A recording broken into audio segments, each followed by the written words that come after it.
When you read what gets posted on our CAW chat, you understand why a lot of people give sites like this a very wide berth. Why you rarely see anything posted here by an important elected official.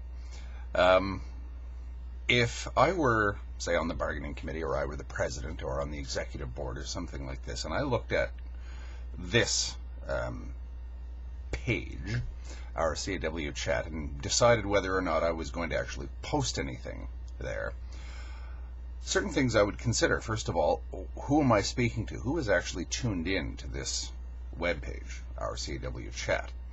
Well, to find that out, you just look at the people who posted there. Okay, what's the general tone of this site? Who are the dominant contributors? Where are they going with this? What can we expect from the contributors to this forum in the future? And is it worth my while to post here? Me as our hypothetical, important elected member of Unifor, say on the bargaining committee or the executive board or something like that, or just a rank and file member or an important officer in a district. Should I post here? Well, a lot of people see this page as a means to vent. It looks that way. I shouldn't assume that I understand everyone's motives, but it looks that way. People will come on and say that the union is corrupt to the core, and it's beyond any possibility of repair. Those people I don't think I would bother to speak to. They're what I would put under the heading of a lost cause. You're going to have people like that, and it's the amount of effort required to get these people on side or even participating constructively in the process is so enormous, or I would conclude by looking at what they've posted would be so enormous that really it's not a cost-effective use of one's time to try and reach these people. People who believe that the union is nothing more than a vast conspiracy. I wouldn't even bother to try and engage people like this. I'm not trying to say that their point of view isn't legitimate. What I'm saying is the amount of effort you're going to have to expend to bring these people around can only lead you to neglecting everybody else. So you have to decide. Do I deal with people who are open to suggestion, or do I deal with people who are already a jammed door? I don't think I'd bother with the people who think that the CAW is nothing but a conspiracy and corrupt and hopeless. I shouldn't say the CAW, Unifor, Force of Habit. But I do know, however, and this is where I think the elected leadership sort of ignores sites like this at their peril, that people will use this site. Now, what kind of influence the people who use this site are going to have is an open question. It is entirely possible that this site will be used, in fact I think it's probable that this site will be used to denounce the leadership at the next round of negotiations.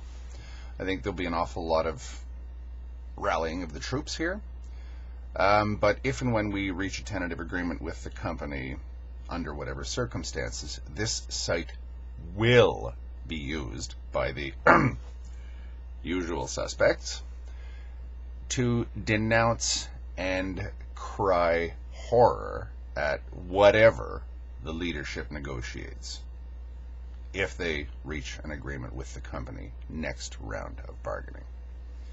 People will simply appear and come out with very convincing arguments as to why we're being sold out, and this is a crisis, and we have to reject what the bargaining committee has put in front of us, or else we are doomed. Those voices will arise. I think that being ambushed by the voices of denunciation and crying foul and denouncing the leadership and denouncing everything that they do, these voices are ignored only at considerable risk. I think that the bargaining committee for CUPE, when they were negotiating with the company, the flight attendants, did not quite grasp until it was too late the importance of social networking sites. They were incapable of meeting the objections of the denouncers, I guess, the people who say this deal is a sellout and if we sign it we are screwed. The leadership of CUPE was incapable of dealing with those sorts of people, those sorts of voices, who did use social media, like this site. I'm still not entirely confident that the leadership of Unifor 2002 is capable of stemming the tide of, or I should say the stampede, started by people using social networking next time. I think that they're aware of the problem, but I think that they don't know what to do about it. We have to make sure that we strike the correct balance between making the bargaining committee and the elected leadership understand that what they negotiate with the company matters, while at the same time not going over into out-and-out mutiny on them at the wrong time. If you want to mutiny against the bargaining committee, there's nothing wrong with that, but you don't do it right after they've put a tentative agreement in front of you. Then you end up with an imposed contract. You turn on your bargaining committee. The bargaining committee negotiates with the company for 2 tentative agreements. Both are rejected by the membership, which then allows the company to go to the government and say, look, I can't negotiate with these people. You'll have to impose a contract on them, which is, of course, exactly what the Tories and certain other people want, is an imposed contract. I'm not certain that the membership is so apathetic as to be so easily panicked by sites like this.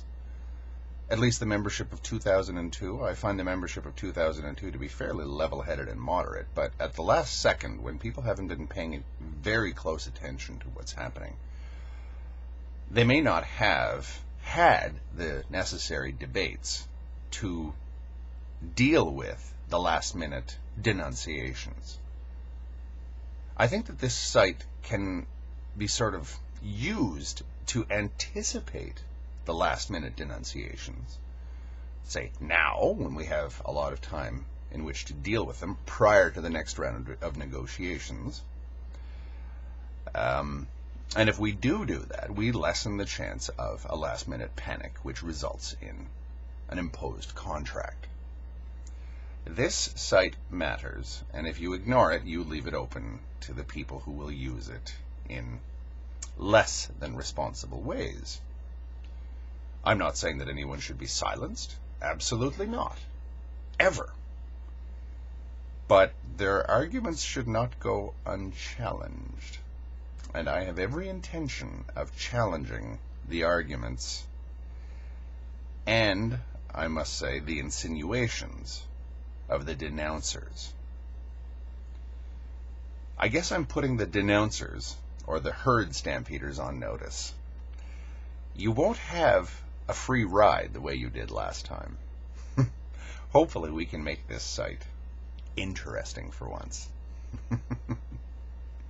Bring it on, I guess.